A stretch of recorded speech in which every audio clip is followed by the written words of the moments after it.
दोस्तों, आप सभी ने अपने गार्डन में सिंगोनियम प्लांट लगाए होंगे और उनकी अच्छी केयर भी करते होंगे, लेकिन फिर भी आपके सिंगोनियम में उतनी अच्छी ग्रोथ नहीं दिखाई पड़ती है और उनकी पत्तियों की चमक नहीं रहती है।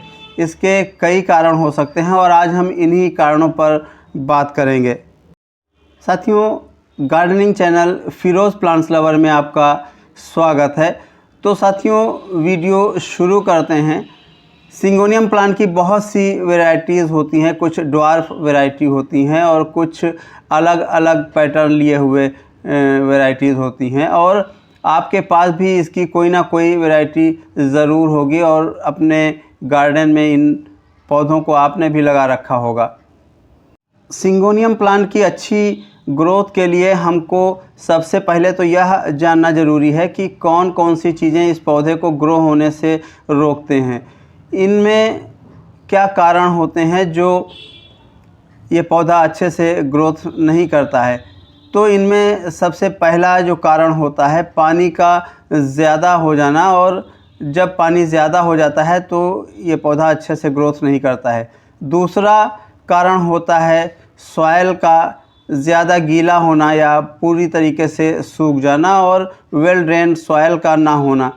तीसरा जो कारण होता है वो इसकी जो प्रकाश की व्यवस्था होती है उसको सही प्रकाश का ना मिलना या ज़्यादा मिलना, यह भी एक कारण है इसकी ग्रोथ अच्छे से नहीं होती है। इसके साथ ही एक और कारण होता है इसमें लगने वाले कीट और रोग। तो साथियों, चलिए सबसे पहले हम बात करते हैं इस सिंगोनियम प्लांट को पानी की क्या रिक्वायरमेंट होती है। इसको अलग अलग मौसम में अलग अलग पानी की रिक्वायरमेंट होती है। बारिश में इसको अलग पानी की ज़रूरत होती है, ठंड के दिनों में इसको अलग तरह से पानी देना होता है और गर्मी के दिनों में इसको अलग तरीके से पानी देना होता है। ठंड और बारिश में कम लेकिन गर्मियों में ज़्यादा पानी इस पौधे को देना पड़ता है। ठंड और बारिश में ज़्यादा पानी इसको नुकसान पहुंचाता है और रूट रॉट हो जाता है। वहीं गर्मी में इसको ज़्यादा पानी की आवश्यकता होती है। पानी के अभाव में ये जो पौधा होता है उसके गमले की मिट्टी पूरी तरीके से सूख जाती है और प्लांट को नुकसान होता है। इसकी पत्तियां पीली पड़कर सूख जाती हैं। पर्याप्त ब्राइट सनलाइट भी इस पौधे को बहुत ज़रूरी है। इसके अभाव में पौधे की पत्तियों में वेरिगेशन अच्छे से नहीं दिखाई पड़ता है, पत्तियां मुड़ने लगती हैं और डायरेक्ट तेज़ सनलाइट में इसकी पत्तियां झुलसने लगती हैं, पीली पड़ने लगती हैं। इसलिए इस पौधे को हमेशा ऐसे स्थान पर रखें जहां पर ब्राइट सनलाइट आती है, और इस पौधे को कोशिश करें ब्राइट सनलाइट वाली सेमी शेड एरिया में रखें। अब हम बात करते हैं इसके फर्टिलाइज़र की। तो इसको समय समय पर फर्टिलाइज़र देना ज़रूरी होता है, लेकिन अगर आप व्यस्त हैं तो इसको वर्ष में कम से कम 2 बार फर्टिलाइज़र दे दें। एक तो स्प्रिंग सीजन में और दूसरा जब ठंड शुरू होने वाली होती है उससे ठीक पहले इस पौधे को आप फर्टिलाइज़ कर दें तो ये पौधा उतने ही फर्टिलाइज़र से पूरे साल भर अच्छे से ग्रो करता रहता है।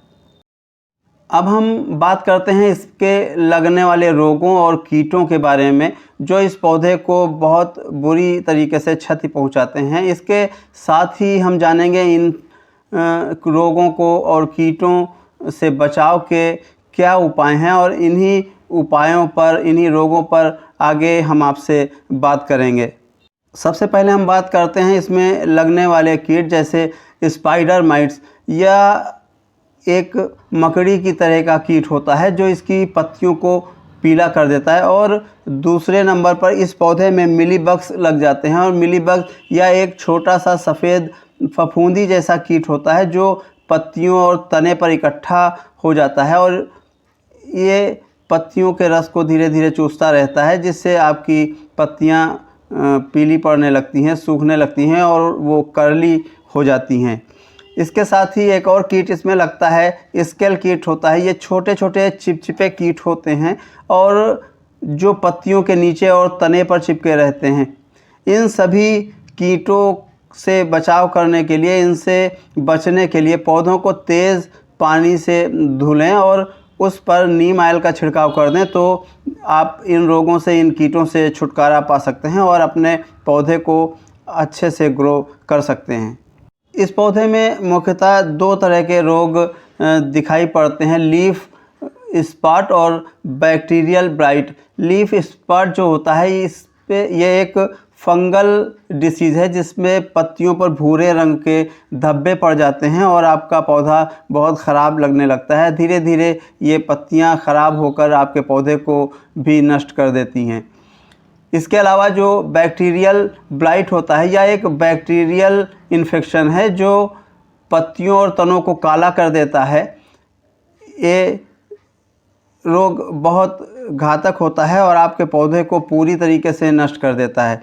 इन सभी रोगों से बचने के लिए इन पौधों के ऊपर जो पत्तियां होती हैं इनकी इन्फेक्टेड लीफ को हटा देना चाहिए और किसी अच्छे से फंगीसाइड, जैसे साफ फंगीसाइड है या किसी अच्छे एंटीबायोटिक का छिड़काव कर देना चाहिए, जिससे आपके पौधे से ये रोग दूर हो जाते हैं। और ध्यान रखें, जब भी इन दवाओं का इस्तेमाल आप करें तो इस पौधे को थोड़ा छायादार जगह पर रखें, बहुत तेज़ धूप में ना रखें, वरना ये दवाएं इस पौधे को नुकसान भी पहुंचा सकती हैं। इसके साथ ही कुछ दूसरी बातें आप ध्यान रखेंगे, जैसे पौधों को नियमित रूप से खाद देते रहेंगे तो आपका पौधा अच्छे से ग्रोथ करता रहेगा। नियमित रूप से मौसम को देखते हुए ज़रूरत के अनुसार इसको पानी देंगे। इसको कितने पानी की रिक्वायरमेंट है, कम पानी है या ज़्यादा पानी है, इसका ध्यान रखते हुए अगर पानी देंगे तो आपका पौधा अच्छे से ग्रोथ करता रहेगा। इसके साथ ही अपने पौधे की नियमित रूप से देखभाल करते रहें, जांच करते रहें कि कहीं कोई कीट तो नहीं लगा है, कोई पत्ती में इन्फेक्शन तो नहीं हो रहा है, तो आपका पौधा सुंदर अच्छे से ग्रोथ करता रहेगा। मिट्टी में पूरी तरह नमी को ख़त्म ना होने दें तो आपका पौधा अच्छे से ग्रोथ करता रहेगा। और ये देखिए, मेरा एक हैंगिंग बास्केट में लगा हुआ सिंगोनियम का पौधा है और इसमें एक ही ब्रांच बची है, बाकी विंटर के दिनों में ये पौधा ख़राब हो गया था। तो मैंने ये देखिए कुछ कटिंग ली हैं और इनमें रूट भी है। इस हैंगिंग बास्केट में इन कटिंग्स को मैं ये देखिए इस तरीके से रख करके लगाए दे रहा हूँ, जिससे ये पॉट थोड़ा भर जाए, ये थोड़ा बुशी होने लगे। और इसके बाद में इस पौधे को मैं जहाँ पर मैं इसको हैंग करता हूँ वहाँ पर इसको लटका दूँगा, तो वहाँ पर ये पौधा अच्छे से ग्रोथ करता रहेगा। ये देखिए, मैंने इस तरीके से चारों ओर से जितनी भी कटिंग ली थी मैंने इसमें डाल दी हैं और अब मैं इसको मिट्टी से फिल कर दूंगा। आप भी इसी तरीके से आजकल भी इस पौधे को लगा सकते हैं, लेकिन ध्यान रखें इस पौधे को जब आजकल आप कटिंग से लगाएं तो इसको ज़्यादा से ज़्यादा छाया में रखें और हल्की नमी दें, बहुत ज़्यादा ओवर वाटरिंग ना करें, तो ये पौधा आपका अच्छे से ग्रोथ करता रहता है। मेरे सुझाव अगर आपको अच्छे लगे हैं तो कमेंट करके ज़रूर बताएं, साथ ही वीडियो को लाइक शेयर करें। ऐसे ही इंटरेस्टिंग वीडियो पाने के लिए चैनल को सब्सक्राइब भी करें। फिर मिलूँगा एक ऐसी ही किसी नई वीडियो के साथ, तब तक के लिए इजाज़त चाहता हूँ। धन्यवाद।